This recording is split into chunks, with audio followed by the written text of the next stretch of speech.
What's up, everybody? Yeah. God's good, huh? Hope you guys have a blessed evening. So you guys know me. We ain't ready. I ain't ready. We're just gonna go live. We're just gonna enjoy it today. So I got some stuff back, and today I want to check the rockers. I want to see. So I pulled all the poly locks off, had them cut down in machine, and we're gonna go from there. But we're gonna go from there. So got the carburetor. This is the piece I told you about it that adapts the carburetor. We'll do that. Yeah, man. It's a girdle. I want to show you guys something about the girdle. Here's what I got going on. So, water outlet on later. Here we go. This is what I did. So cross your fingers. Hope it works. I had the machine shop cut off 250 thousandths off the poly lock. See how short it is? They did. Man, my machine shop is badass, dude. They freaking cut it. They recessed it like how it was factory. Or not factory, but how it was. And we're going to see how it works. Maybe it works, maybe it doesn't. I could have just used the fat valve cover gaskets. Oh, I got some news about the fat valve cover gaskets. But I'm dying to freaking see if this works. So, let's try this. Let's try this right here. Well, it either works, or I have to, it's either going to work, or I'm going to have to buy new poly locks. Let's see. Let me see some. YouTube can't. Facebook can't see. Let me see. All right, go over there. Facebook can't see.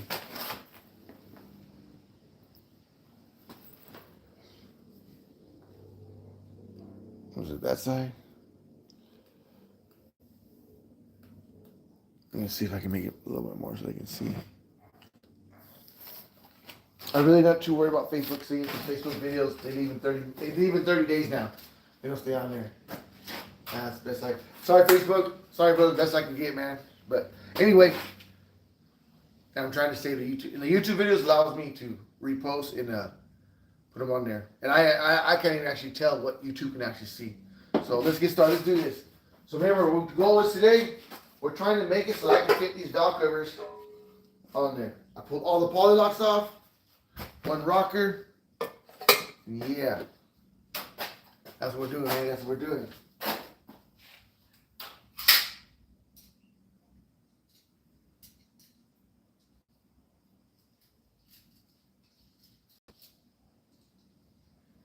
On the right side.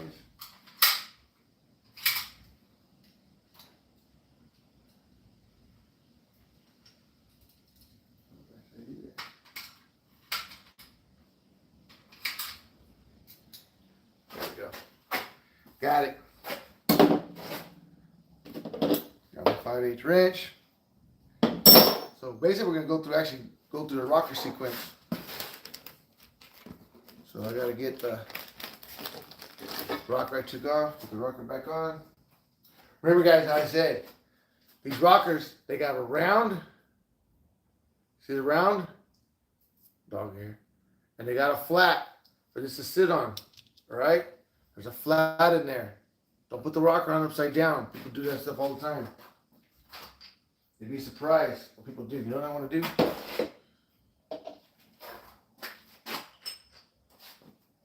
think I did the side already, but I want to do it again. All right, it's still good. It's still good. A little bit more. Remember this stuff right here? It's just the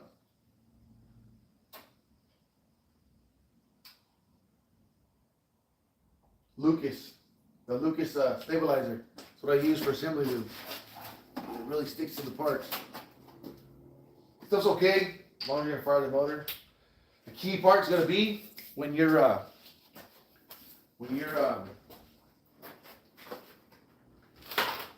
basically the key's gonna be when you run the motor, what braking oil you use. That's gonna be your most important thing. When you use a certain amount of braking oil, that's what you want to focus on. You want to focus on your braking oil when you're firing up the motor, bring up the pressure, make sure everything's lubricated, spin the motor a couple times, Let that around before you fire it up. That's gonna be your most important thing. You put all that stuff you want, all that protectant when you start up. It's not gonna come down to that. That's how I feel.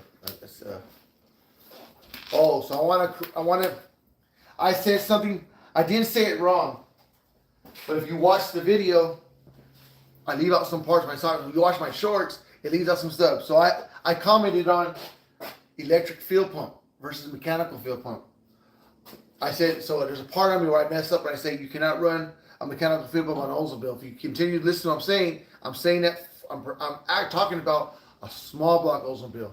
So you can no longer run a mechanical fuel pump with on a small block Olds. That's a 307, 330, 350, 403 with aluminum heads that I sell.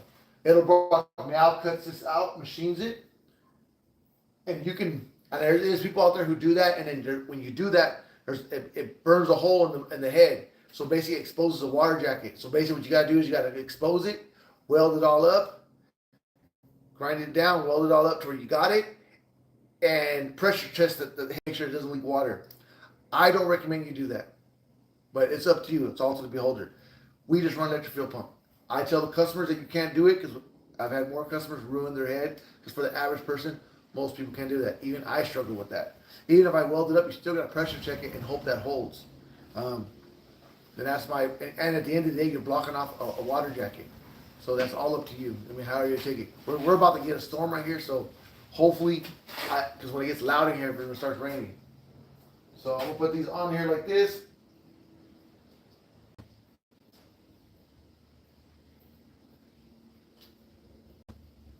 Keep opening up the threads a little bit.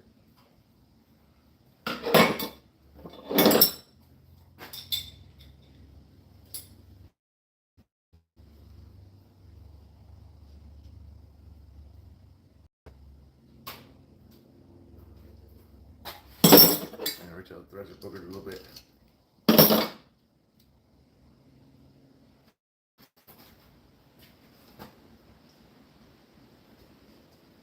There we go. There we go. I think it's gonna work.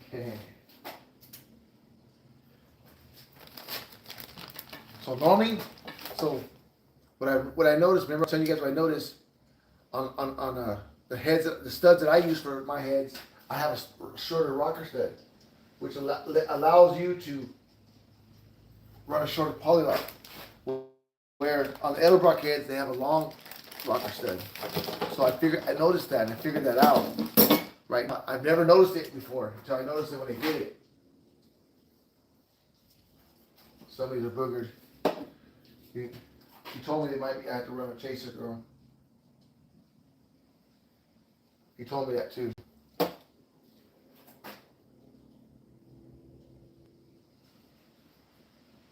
Yeah, see?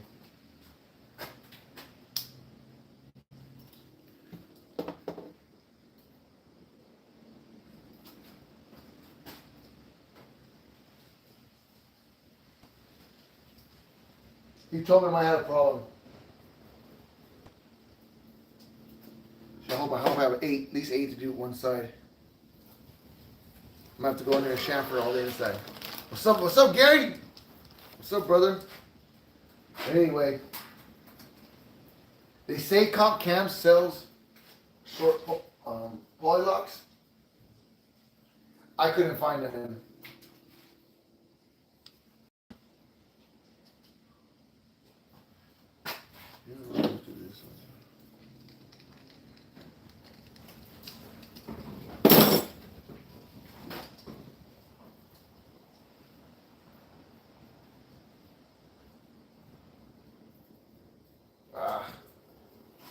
See, that's the good thing. You guys see me go live. You know my videos are real.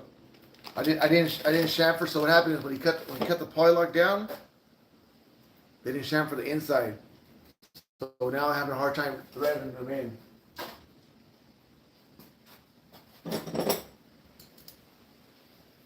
He told me though. He told me to run a chaser through it. I'm not going to chase through all of them.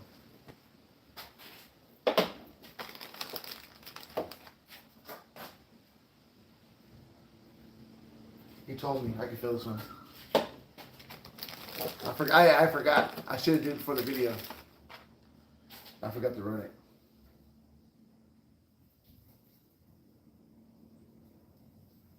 That sucks. I'm gonna have to run a chaser through all of them. They all need to run a chaser through them. Hey, you don't understand. I really want to know this. I really want to know if I figured it out. So what happened is, when they cut them, they messed up the threads on the inside. So I got to run a chaser and open them up. They work, but I don't want to fuck up my. See, this was tight. Okay, I don't want to fuck up my studs.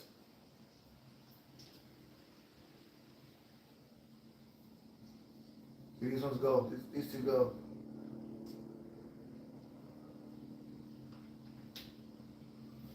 That sucks.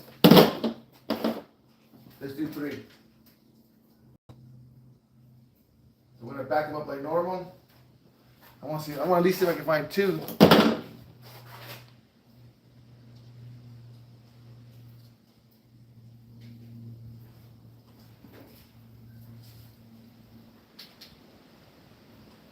Nah, I don't like it. I don't like it. I don't like it.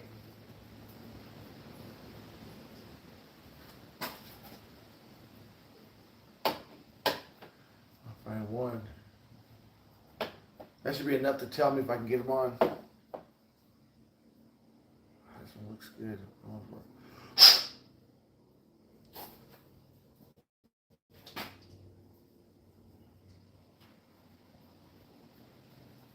one works. All right, there we go. We can do 4 rockers. That should be enough to see if we can fit on we can fit the thing on. Fit it on. So let's go.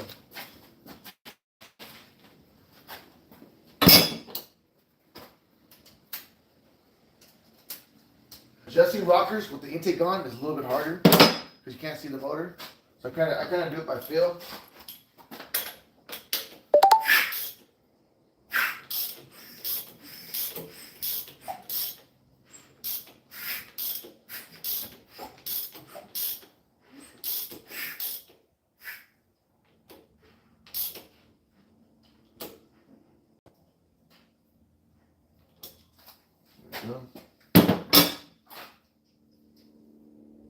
So what I'm looking for when I do that, I feel the air push the finger out and I'm watching the rocker go down. I want to adjust on the heel of the cam. I'm kind of guessing where it's at. Then I'm gonna do 0 lash, 1 full turn.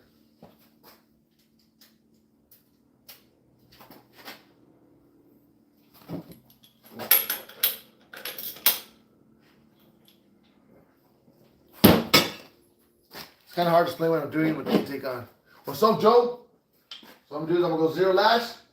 So remember, 0 lash is right. So if I took this poly lock on and this lifter right here is resting on the tip of the valve, or on the tip of the push rod, the tip of the valve is sitting there, that's technically 0 lash. All I'm gonna do is turn the poly lock so it touches the rocker, and I'm gonna leave it there. Once I got it there, I'm gonna go here. I go 1 full turn. Actually, I go 3/4 of a turn, about right there. Turn the lock right there like that, and then I go like this. I use this to get the bite on it. This. If you try to tighten with your Allen like they teach you, you'll strip those Allens out. Or if you ever have a stripped Allen, that's all you gotta do. That's all you gotta do to fix it.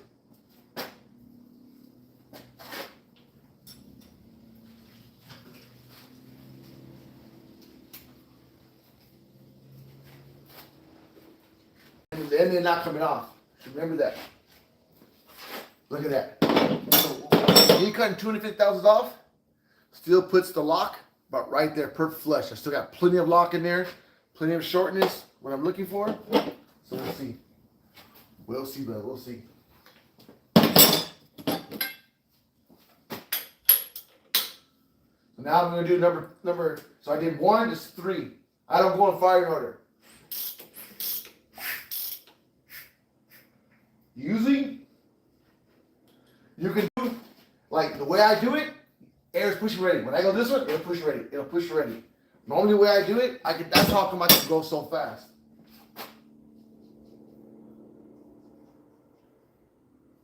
Central rocker 0 lash.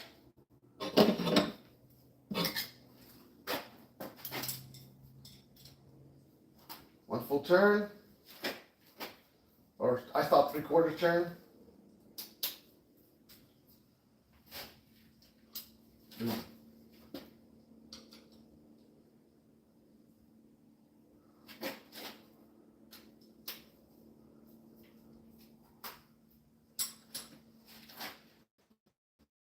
Simple as that.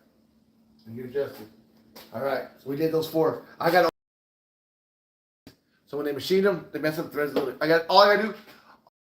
Chase it through. It's not like they're messed up. There's anybody knows that machine work. That's what has to be done. That's not a big deal. But I want to see if these valve covers fit.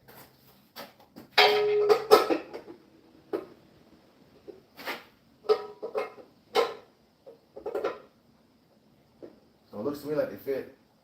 Remember before they were off like this? Now they fit. And I remember, I still got a gasket. This is with no gasket. It worked, brothers. Yeah. Bringing sexy back. Woo, yeah, you know, I was like, now I get to keep my fat. Hey, so you guys know, I've been working on getting the fat valve cover gaskets done. I got a quote back. Now I got to bite the bullet and see if I'm going to invest that much money. They're super expensive. It's crazy how expensive they are. I'm not going to go on camera and do all these one by one. It'll take me forever. You guys watch me do it. But I want to check if it works. So super happy with that. I was able to cut so basically all I did was I cut 250 thousandths off each poly lock. So that 250 thousandths is a 1/4 inch. All right, so you know that. So I took a 1/4 inch off each poly lock. That still gave me plenty of lock in there. Still plenty of lock in there. Not a big deal. Everything is good. So we're golden on that. I wanted to put the valve cover back on just to sit there. I want to fix this. I want to fix that. I'm gonna take the carburetor off and do that, and then we'll go from there. I want to show you some things that we make here, so that we make here at Old Rocket Parts. So you guys know, I make a lot of my own stuff, and I've been hearing a lot of stuff, this and that. So, like for instance, thrust kits. All the thrust kits, this is from my machine shop. These are all made here. These are for roller camshafts. If you guys out there run a roller camshaft, you need to run one of these. This is like a bearing material that goes between the cam and the block. It slides on the camshaft and you put the cam in and it'll sandwich it, all right? This is the crank spacer. This is basically only necessary because you're running this. So basically, so the timing chain will be in line. You're spacing the cam out this much, so you want to space the timing chain gear out that much. If you look at it, one side is flush, one side is chamfered. The chamfer goes towards the block. The reason why it's chamfered because that block or the snout of the crank sticks out. Where it goes to the weight, it's slanted like that. So that's why it's chamfered, so it'll sit flush. Put it on backwards, it's gonna make the spacer sit back a little bit. So remember, when you do install these, basically the chamfered side goes in like that, right? And then of course, and then we get the bolt. And we do them all here. We get the bolt and we machine it. Here's a standard stock bolt. We take it, machine it for a button. And the buttons are all the way on the bottom. Like this. That's how we do it. This goes on the block. I showed a video there how you check this. And basically what it does is, Oldsmobiles have a problem with cam walk. So basically what this does, it bounces off timing cover and creates like a bearing. All right. We used to make these out of bearing material, super expensive and not necessary. The aluminum's been working fine. 6061 aluminum works just fine. I've been doing it for a long time and no problem. Other things we make here. We got halo girdles. Girdles for big block, small block. This right here is my sample. So I did this one. If you look at it, this is my sample because I've already clearanced it for the rods.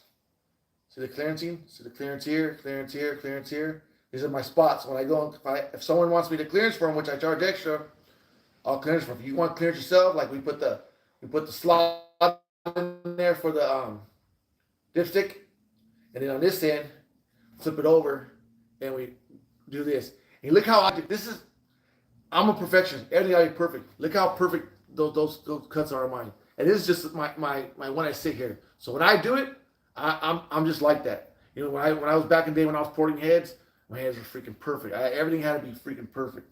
You know, I've been doing it for a long time. Same thing. You guys see me do live videos. You see me do the live videos with the engine, with the motor mounts. We do engine stand. I'll show you the engine stand. Okay, motor mount too. Motor mount, engine stand. Same thing. We make these. And I weld them. Everything's made here by me. I don't have employees. It's all by me. So I got motor mounts made by me. Here by here. Same thing with engine stands. These engine stands you can actually put motor and transmission. These are made by me. All of this made by me. I also make my barbecues. You know what I mean, guys? On my barbecue industry, you know, we do that. We do that. So I wanted to put some stuff on there, but I forgot a lot of stuff today. I'm totally not prepared. I wanted to put, let's see if I can get lucky and find some stuff. If I can find some washers. But me being unprepared like always. Let's see. That's just what I do. I don't mean to. But it's who I am. And I make mistakes.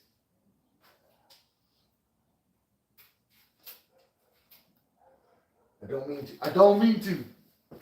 Anyway, so I made a video.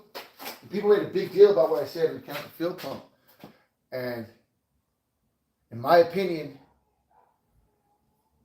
that's a lot of work. You have to think about it. You gotta get the head, you gotta mock it up, you gotta find it, then you gotta grind it out. Then once you grind it out, you have to weld in that hole. You have to know how to TIG weld, so you have to weld it up, and then. Depends on you. If you want to look pretty, you got to go back, have your machinist shop, clean it all up, make it look nice again. And then you got to pressure check it and make sure it holds. And once it holds, then you can put your head back together and do that. To me, I feel it's basically just run electric fuel pump. A lot of people are going EFI anyway, so it's not a big brainer. It's not a brainer to do that. Go ahead and just put it together and go from there. And the valve cover gaskets, I mean, it's just, that's just what it is. It is my fault. But if you watch my whole video, you understand what I'm saying. If you watch the shorts I made, it looks like I'm saying you can't run a mechanical fuel pump with Olds with aluminum heads, period. Only small block Olds. Well, small block is 307, 330, 350, 403. You can't put, we don't normally use 307 heads, but the rest we do. And you can't run a mechanical fuel pump unless you do that modification. Big block, it'll squeeze in there. A big block is 400 or 25, 455. You can run a fuel pump with aluminum heads on a big block Olds. And the reason being, the motor's taller and wider, intake is wider. So that's why you can do that. I wanted to put this on. I was going to show you guys how to install this. People like, how hard to put a water outlet. So, one of the big issue with water outlets, when they make them, they're not true. And what I mean by they're not true, and they'll leak if you don't do it right. And what I mean by not true, this surface right here won't be true sometimes. So what I'll do is I'll run it on a belt sander, and I'll put it on there. I'm gonna run a 160 thermostat. I forgot it. I didn't forget it. It's in there. Maybe I can put it on there and show you guys. Usually take me a couple seconds. Sometimes I hit it and it's perfect and I just put it on there. And sometimes it's not.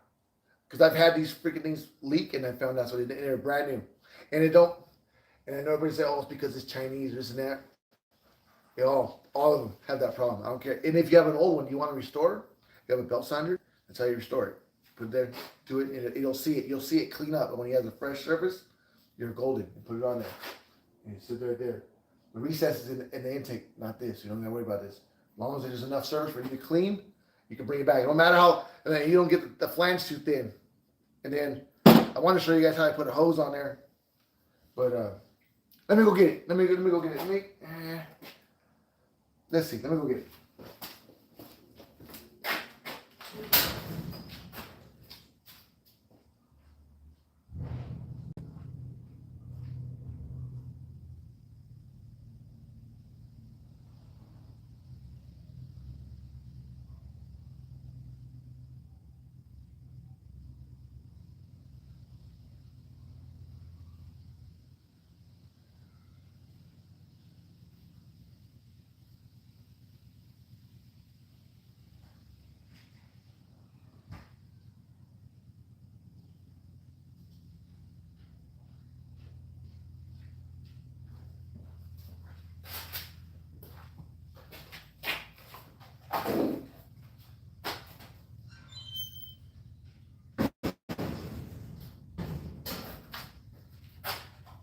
Thermostat and water outlet. We'll put it upside down. That. I'm using a 160. Normally I run a restrictor. What's up, Rowdy? But I want to let me see something.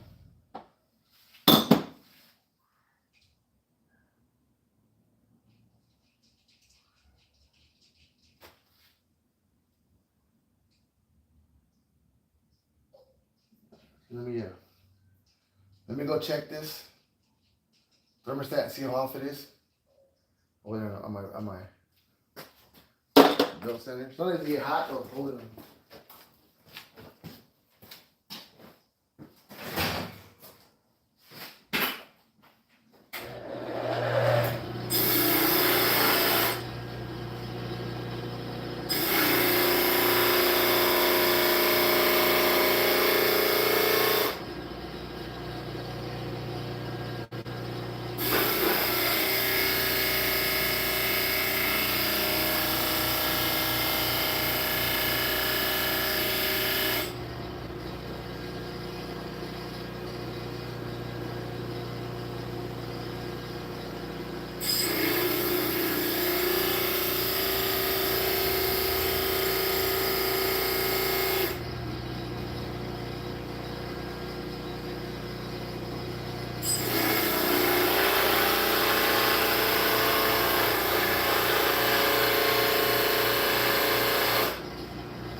Too hot. It got too hot for my hand. I don't have my gloves.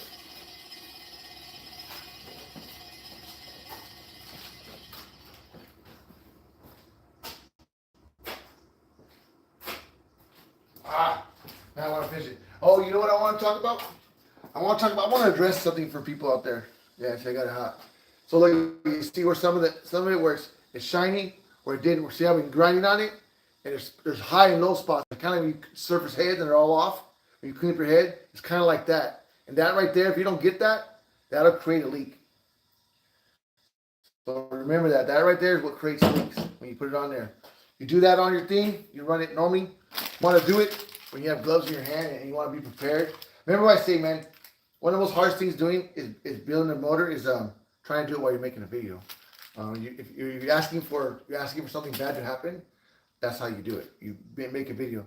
But I want to show you guys what I do. You know, I want to show you guys lots of stuff that, I mean, like, I want to put this on, but I forgot washers, so I can't put the washer. I don't want to put it on. I want to open it up, put the carburetor on right, but I put it on there for looks right now, but I want to put it on right, but I forgot the washers. Little stupid things like that. Little things like that will mess up. Cause I have my mind on the video, and I'm getting back and forth. So I apologize up front. But you know what I want to address? I was thinking about it right now. You know, a lot of people hit me up, and matter of fact, it was today. Someone was talking bad about you on the internet. I don't pay no mind to that. If I did, I would just be angry all the time.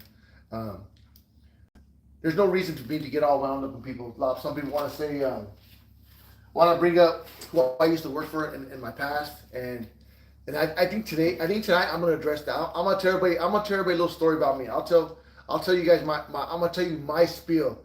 And my Gabby Grill guy, stay in here and hear this story. This is probably good for you guys to hear, and I'll explain to you how you guys were a blessing in my life, the Gabby Grill customers. You helped me out in a bad time when things were supposed to take me out, so they did it. This is a testimony of how God worked in my life. So let's just start. Let's go about it. So I moved up here when I was 28 years old. That was around, I don't know, 2004. Maybe 2005. I came up here within like a month of living up here. I started working for Joe Mondello. Everybody knows who Joe Mondello is. He's probably one of the baddest Oldsmobile gurus to man today. He gave me an opportunity. He gave me a job. I was into cars already. I was into cars. I used to be into building Volkswagens. I had a lot of like the G-body cars, Oldsmobile, stuff like that. So I always worked on my own stuff. And then I was kind of learned on my own. I never went to school for it, just learned it based on my own. Most Oldsmobile stuff I learned from working for Mondellos. And I want to say probably right now, I'm a master at Oldsmobile. I don't care what anybody says. There's nothing I don't know about.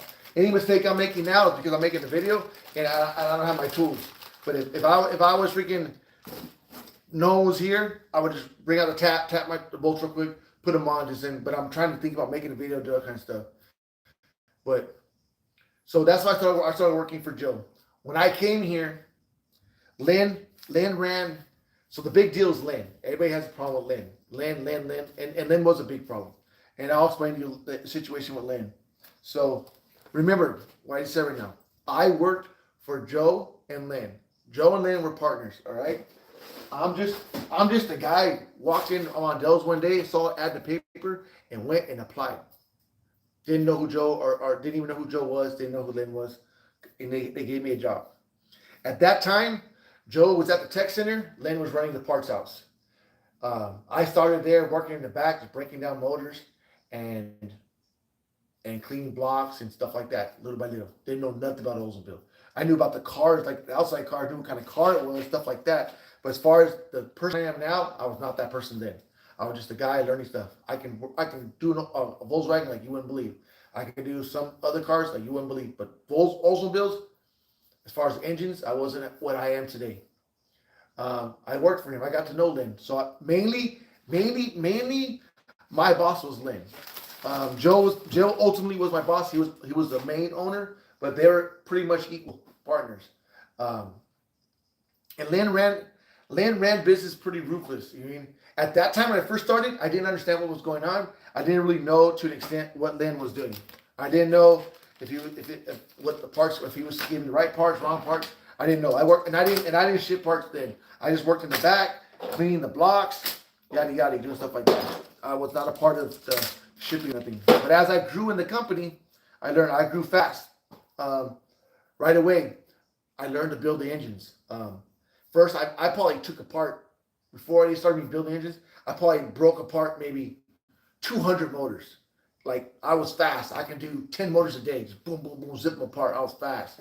And we would get the cranks, separate everything, part wash everything, label the blocks,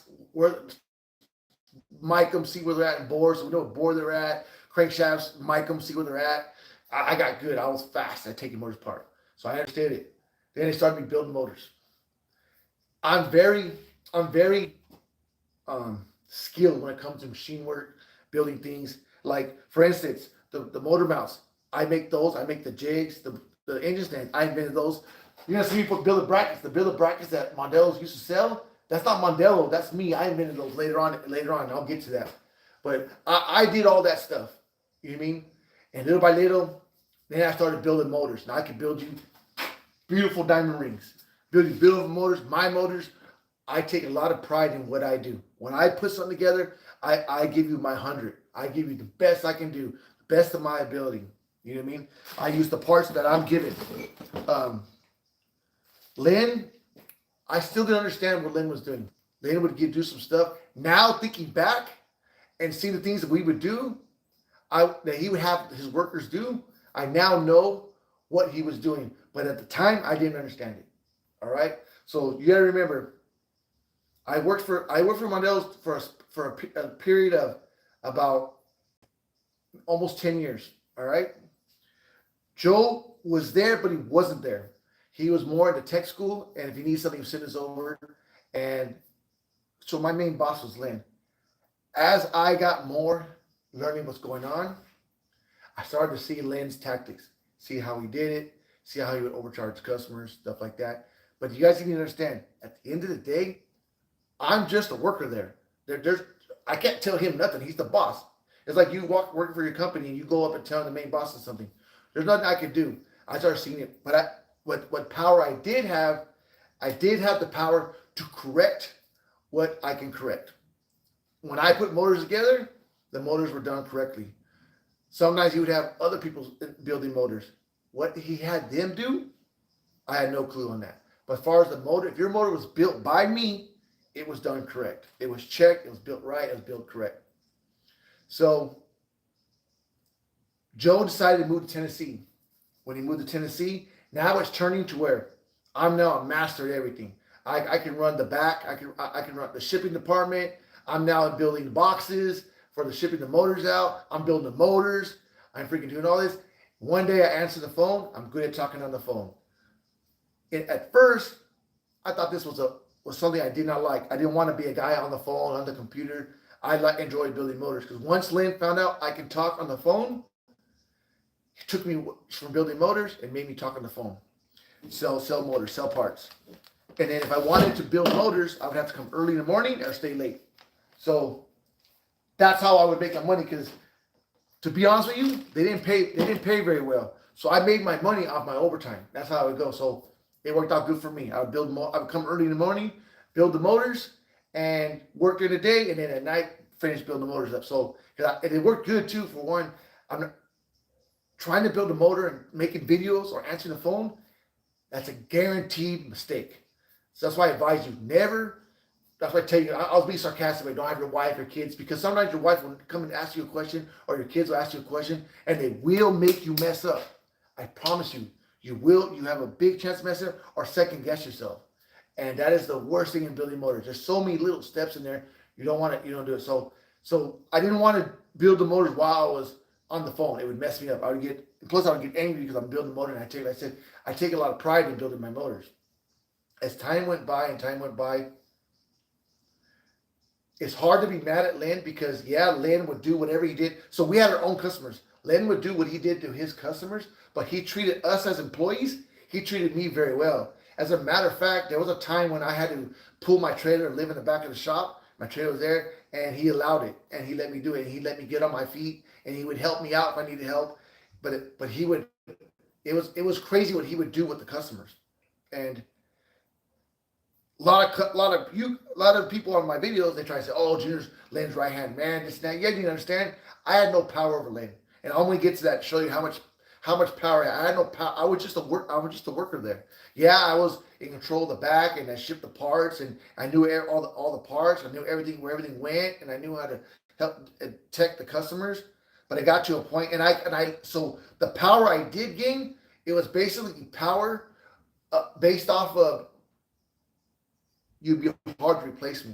I started where I could tell him, listen, for instance, I would tell him, Lynn, once you talk to my customers, they're no longer my customers. That's now your customer. Because I never knew what that man would tell the customer. He would tell the customer crazy stuff, and they would call me, Lynn said this and that, and it'd be totally not true, totally wrong, and I'll be like, that's enough.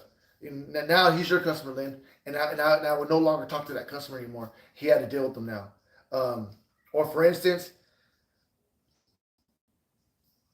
he would sell things, and he would have guys in the back working in the back, and this is when we started bumping heads.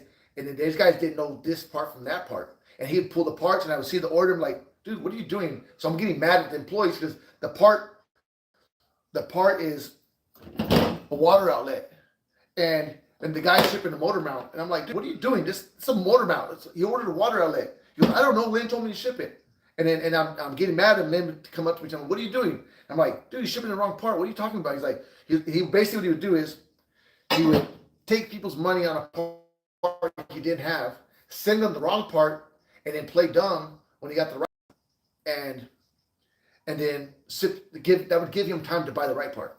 And in the meanwhile, he told the customer he had it, he was going to ship it, and yada, and the customer get the wrong part. And we would argue, and I didn't like it. But at the end of the day, that's his business, his company. Joe had already moved to Tennessee. Now he has 100% control of the part house. As his, I'm just an employee. It's either me shut up or I get fired. And there was nothing I could do about it. You know what I mean? But I tell you right now, when you called me and you ordered a part from me, I never did that. What you bought from me when I took your order is exactly what I sent you. I did have that power. I did have where I could tell Lynn this and that, where I could tell Lynn, cool, I have nothing to do with that. You want to force him to do that? You do that.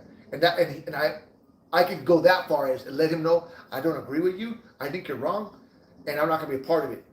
And he still wouldn't fire me because he knew he needed me. So I can go that far. Where we started bumping heads is where he started when Joe passed away.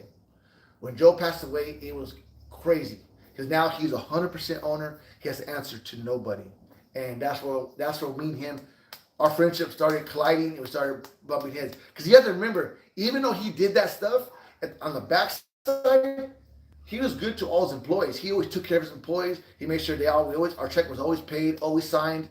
And he was good to us. We never, like, as far as us, he treated us good. So it's hard to be mad at him sometimes because he treated us so good. Our arguments and our fights were always over what he would do to the customers. It was always that.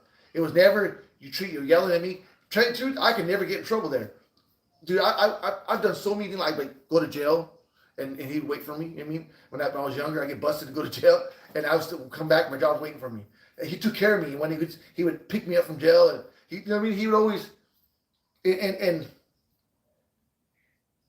he treated us well. He just would not treat the customer well. And all our fights are that. Where when it all said and done, when I finally left, I just had enough. And basically, it got to a point where I didn't agree with him no more, and he eventually fired me. He eventually got tired of it and fired me. The funny thing is, the stuff that everybody's mad at me are saying that I'm a part of. So it's kind of sucks because I got fired because of me defending the customers, and then the customers come back. I have guys on there, Junior's his right hand man. He's the one doing it, this and that. It was him the one doing it. He's the crook, this and that. So I've been living with this black cloud over me for years over saying that, and I just keep going. So I just believe in God, and God took care of me. God, here's how good God works. So here's where the barbecue customers come in. All right. So you guys know. So now Lynn is my enemy. Now he's after me. You understand? This is a small community, and I now am fired. So I have a family, wife, kids, a house mortgage, everything, and I'm fired. I have no job. And let me tell you guys a little secret. There's not much to work out there for a guy who builds Oldsmobile engines. Yes, I'm a welder. I'm a bad fabricator, this and that. But there's not much work. And then small town, there's not many hot rod shops. So unless I'm going to move or relocate, I'm now. So here's where the Gabby Grill customers come in. All right. So we live in a small town. I'm a welder, so I can easily get a welding job, right? Wrong. Small town. I worked for Mondello's for 10 years. I have no references but Mondello's. So when I tried to get a job, I was having a hard time because they had to talk to Lynn and they would shut me down. So, and Lynn knew everybody. Lynn was a big guy in the community. He knew everybody. And so basically, she basically made it so I couldn't get a job. So I'll tell you what I had to do to survive. So I had already started me a little parts house. I knew me and Lynn were somewhere bumping heads. And I knew he was getting ready to fire me. So I was like, you know what, I'm not going to go out like that. But I wanted to wait until I built my business a little bigger before I was just going to leave. But instead, I got fired because I was standing up too much, and I just wanted out. So he found out, and then he was already upset. Boom, I'm gone. Now what he's doing is he's regulating. He's taking away my ability to find another job. So anywhere I would go, I would get turned down because, and I knew it was that because I work good. I'm badass in everything I do. So they would do it. I would show them what I could do. Like, oh, dude, well, let me talk to your old employer, and once you do that, it's good. And I'm on the fence. So can I say no? You can't contact them. I'm trying to explain why. And sure enough, next day come, like, you know what?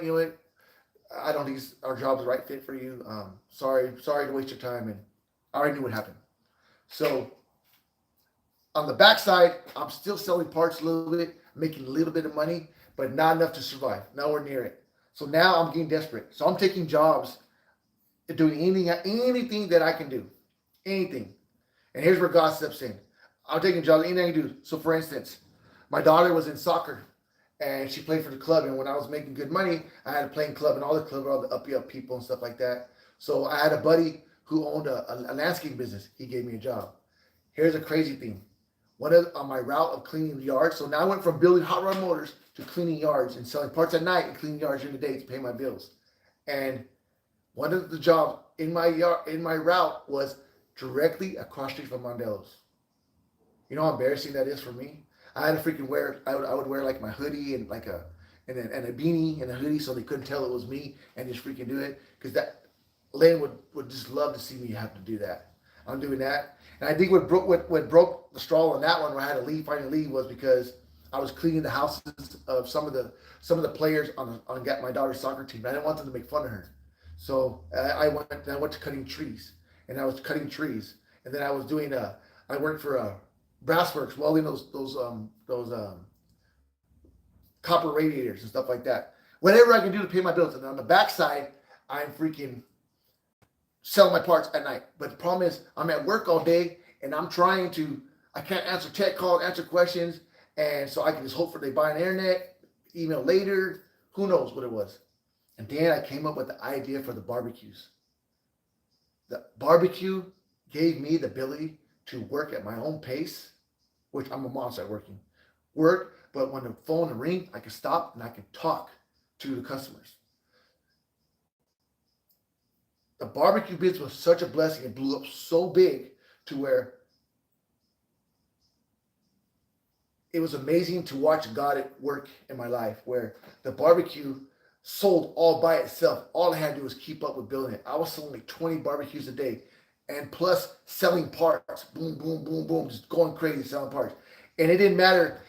I had people try to steal the barbecue idea. The barbecue bit boy stole the idea. I had the Oldsmobile guys trying to badmouth me, saying that I was saying OLDSROCKETPARTS is Mondellos with a different name because they burned so many people, this and that. I had all these stuff going wrong, and I was still doing outstanding. I went from didn't know what to do to where now I have so much work. All I gotta do is keep up with it. My son was welding with me. We were just knocking him out. When something happens like that, you know that's God. Like, I never had any plan of building barbecues. I just built the barbecue for myself because I barbecue a lot, and it turned out everybody else wants it, and that's how it turned out. It's crazy. And then I just kept doing my deal. But little by little, Lynn started. So I left in I think late 2012 or early 2013. So I don't know what happened after that. But I know from what customers were calling me and telling me how Lynn ripped them off, or Lynn did this and Lynn did that. There was no one there to help him. So he was just digging himself in a hole deeper, deeper, deeper. There's no one there to even kind of help him. Everybody left him.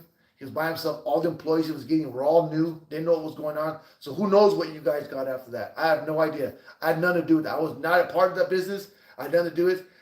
I didn't start coming back into Mondello world is when Lynn passed away and they were already out of business, and I went there and I bought a bunch of their inventory. But other than that, nothing to do that. Which is kind of, I'll tell you guys another story. It was kind of messed up because his wife tried. So here's the bad thing. That wasn't even his wife anymore. They had divorced for like 5 years already. So during that time I was gone somewhere, Lynn got a divorce from his wife. But when he passed away, his wife was still the person who receives it, or the inheritance. So she inherited Mondello's. Well, she inherited this mess. And she thought it was, she was never part of that business either. She was never part of it. But she thought she was going to, have this business and she'll run it. Realized Lynn ran that business to the ground, to destruction. And Joe Mondello built a beautiful name. He had awesome name. And Lynn wrote that name, dude. He wrote it. And Julie tried to make it right, but she didn't understand what was going to happen, what entailed the business.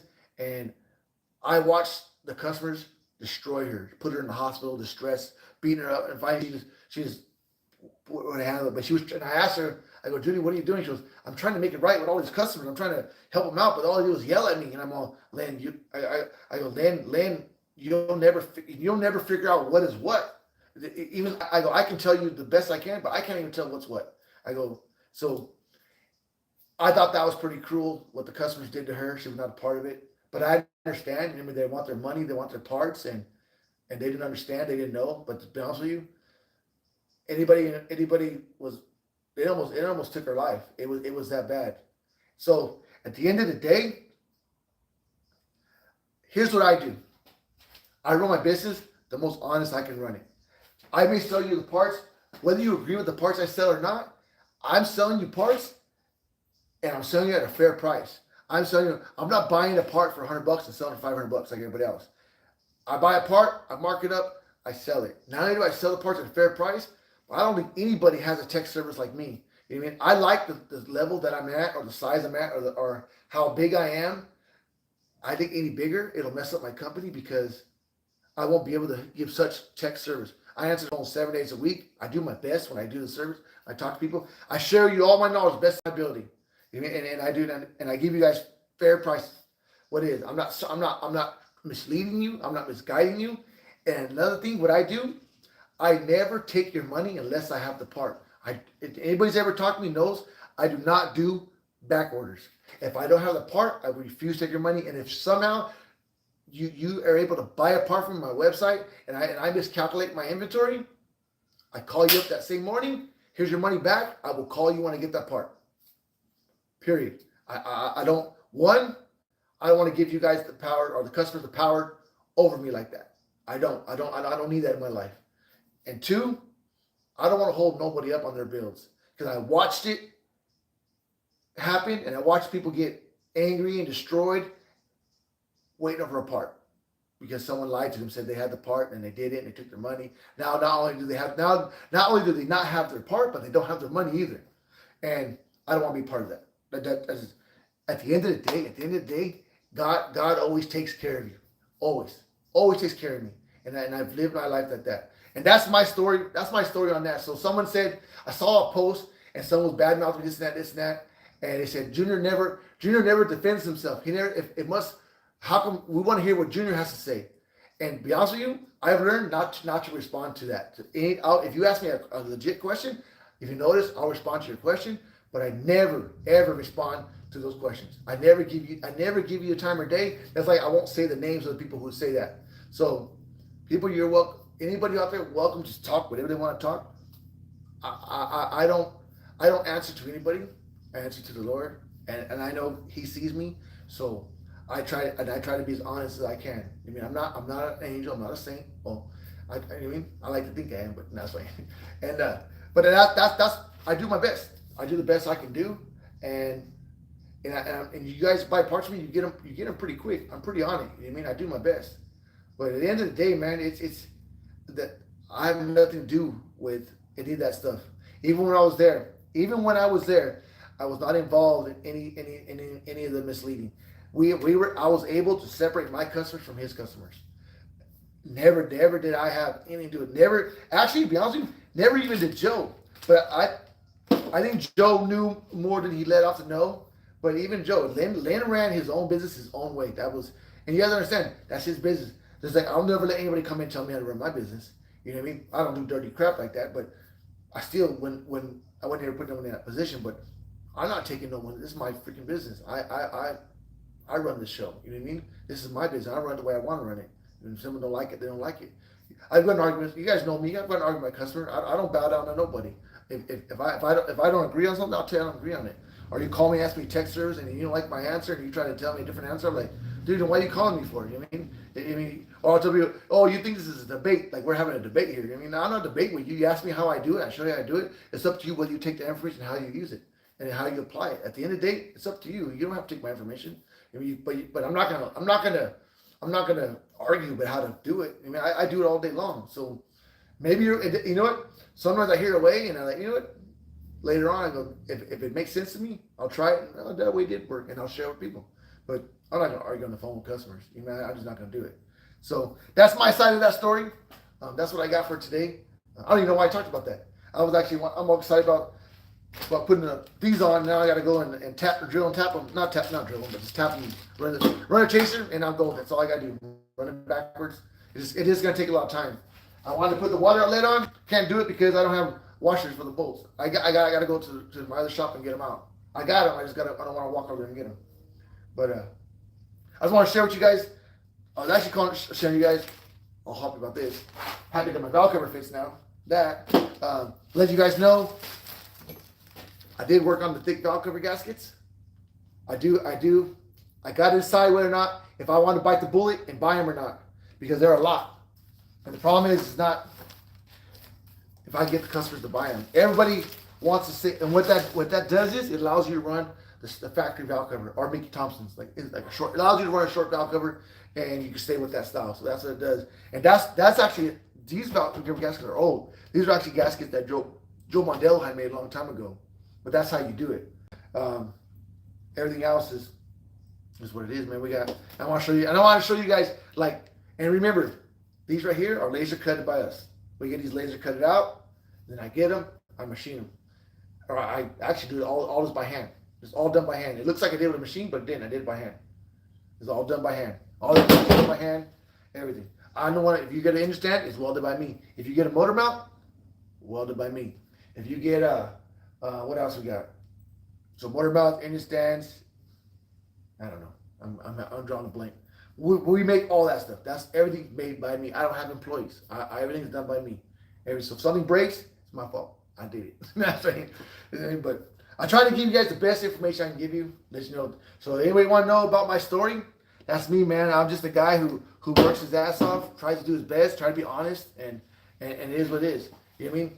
Parts break. Sometimes maybe a part breaks, and if I tell you now, if one of my parts breaks and I know it's the part's fault, I replace the part.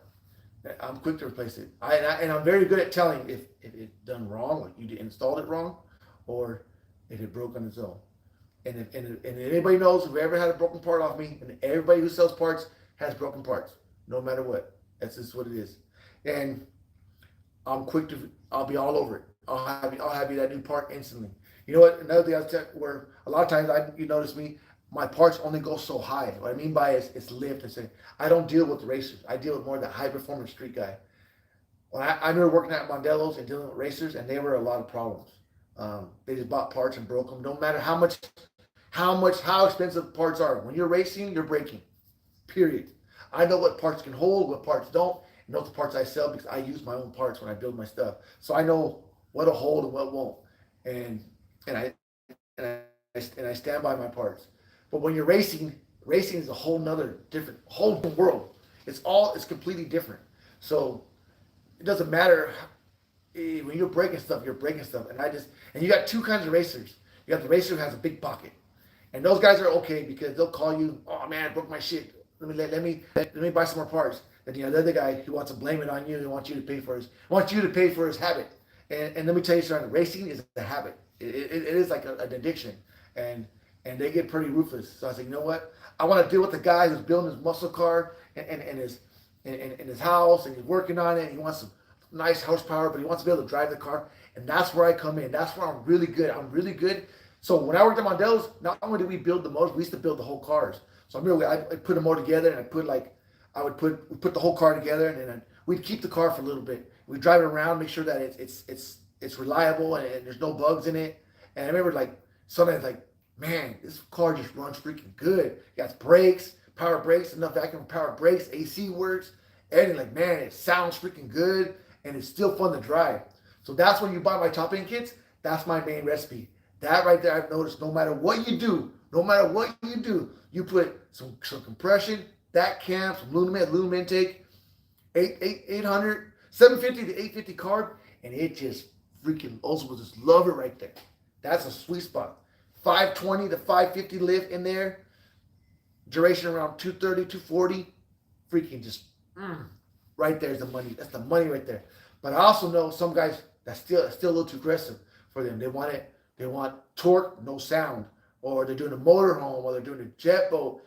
Dude, I built jet boats, motorhomes, every colors you could think of, Cadillacs with Oldsmobiles. I've done it. I've done it all. I've done a freaking airboat, the freaking the big fans boats. I've done those. We've done it all. I've done everything. So when you call me, when you ask me for a camshaft, I make you tell me a story. I want to know what you're gonna do with the car, how you want the car to sound. You got AC, you got power brakes, you got all this. How kind of driving you're gonna do? You're gonna drive it distance. You're gonna drive it short. Are you trying to get on the highway? Are you trying to just drive around town? And then we pick the camshaft. And I tell you right now, I'm very good at doing that. I learned. I don't give a shit what your dyno says. I don't give a shit with that. I learned from putting a freaking car together and driving it, putting your boat together and driving it. Yeah, this thing freaking likes it right there. And that's why. So you can call me and tell me your story, and I guarantee you, I can probably almost dead on pick the right camshaft for you and make sure that car is reliable. And as long as you're breaking in the cam correctly and do stuff, flat taps is no problem. And if you want to go roller, I have the rollers to do it, and I have recipes for both. I know it like this is what I breathe and sleep. This is what I know how to do. I've been doing it. So all together now, I've been doing this for 20 years. So Old Rocket Parts started in 2013. Same as Gabby's Grills. And Gabby's Grills was a blessing from God. So at the same time, I was telling you that those businesses grew together. It's crazy because when COVID hit, my business expanded because everybody was home building cars and barbecuing. And that's what I was. Some people like, man, how do you get a job, man, like that? I want to build race cars and barbecues. And I was having a blast. I was having a freaking blast. It was a good time. So I didn't even have to go on the Oldsmobile forums. I didn't even do that. I just recently started doing that. And then so I went on in the beginning, and everybody started going after me. You're Lynn, you're this, you're that. So like, all right, I'll stay away from the forums. I don't need to go on those. Then I started going on them again, and it's starting up a little bit. But this time now I have customers. So I have customers, and I want to thank all you customers out there who back me up. I love you. Someone's at your door. Thank you for doing that. I really appreciate that. It's cool to know. It's cool because I remember it wasn't like that at Mondello's. Half the time the customer was mad at us for something stupid or something that Lynn did.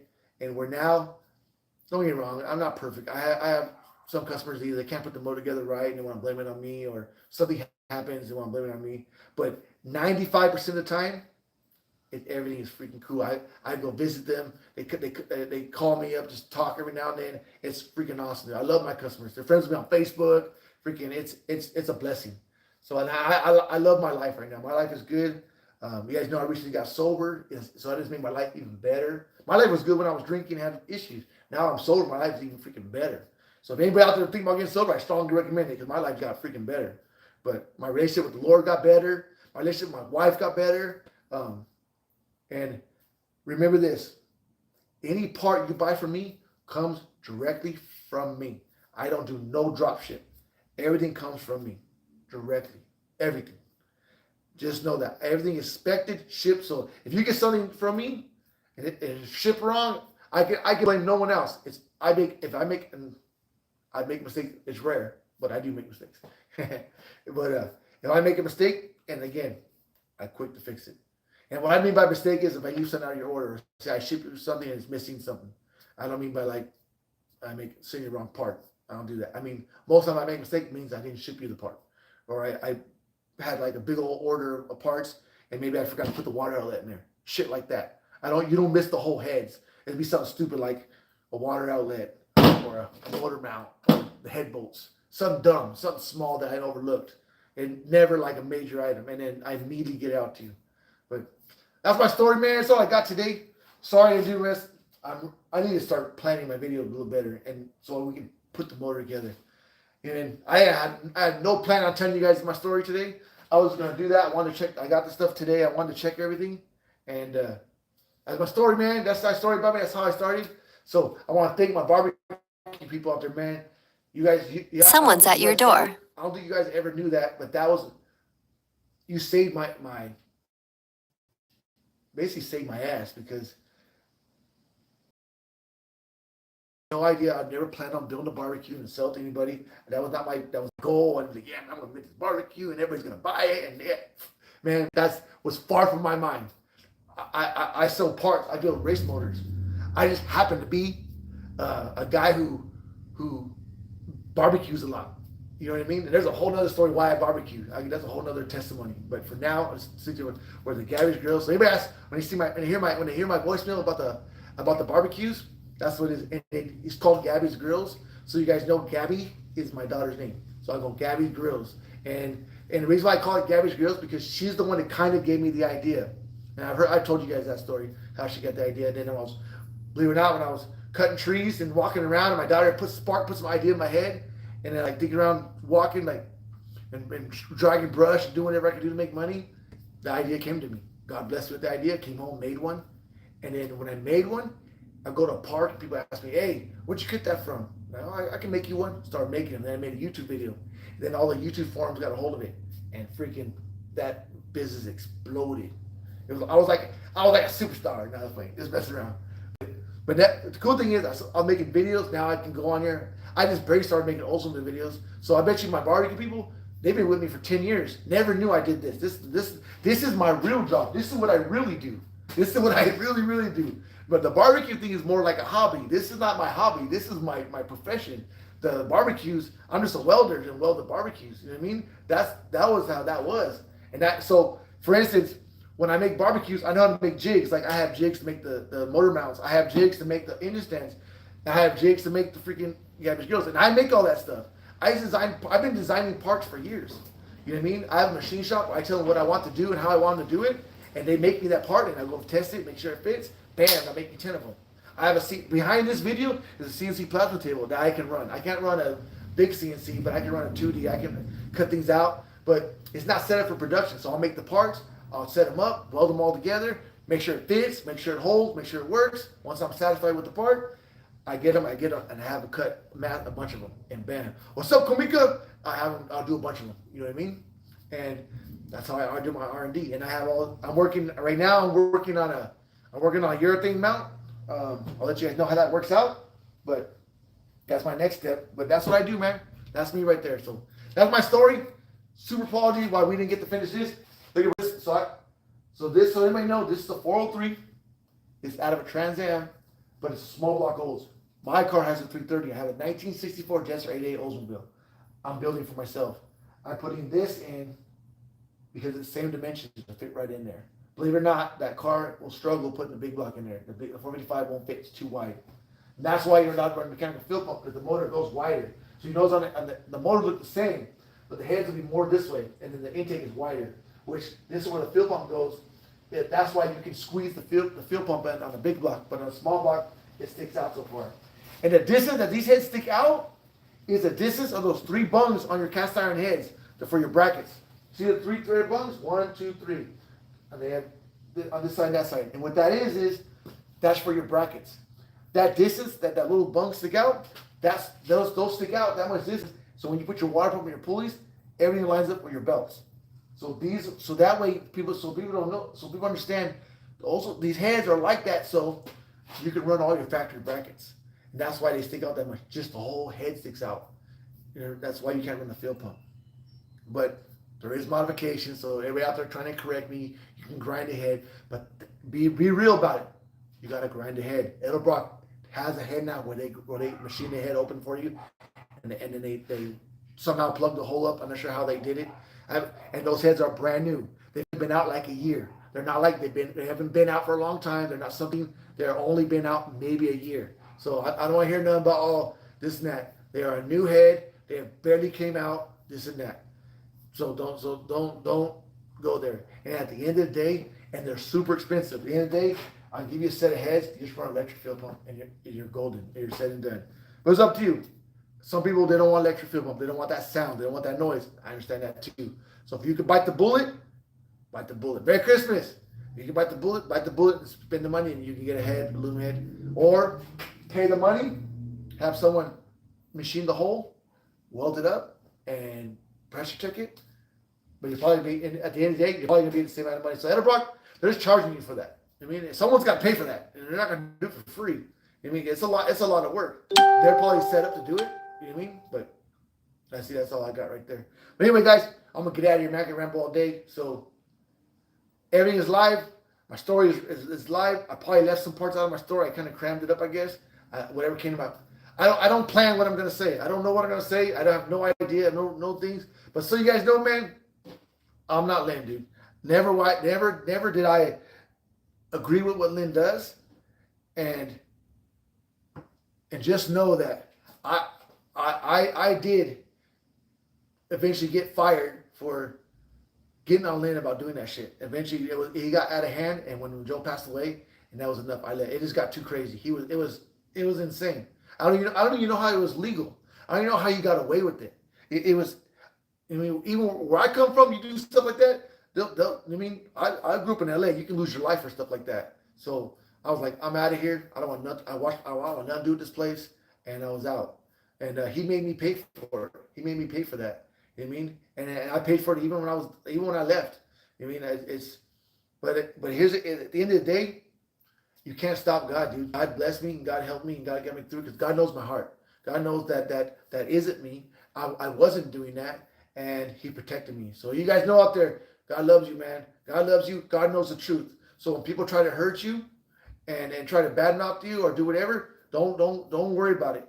You just keep your eye on the prize. Just keep working hard. Keep being honest. Keep being a good person, and God got your back. Just remember that. Remember that at the end of the day, even when it seems scary, and I'm giving myself my own advice, because even I struggle with that. Knowing that God's going to take care of me, knowing God can protect me, I still get all wound up and still like, gotta do it myself. At the end of the day, I do gotta do it myself, but I gotta ask Him first for the wisdom to do it, and the doors open for me to get in, and all those things were happening to me, and I still got through.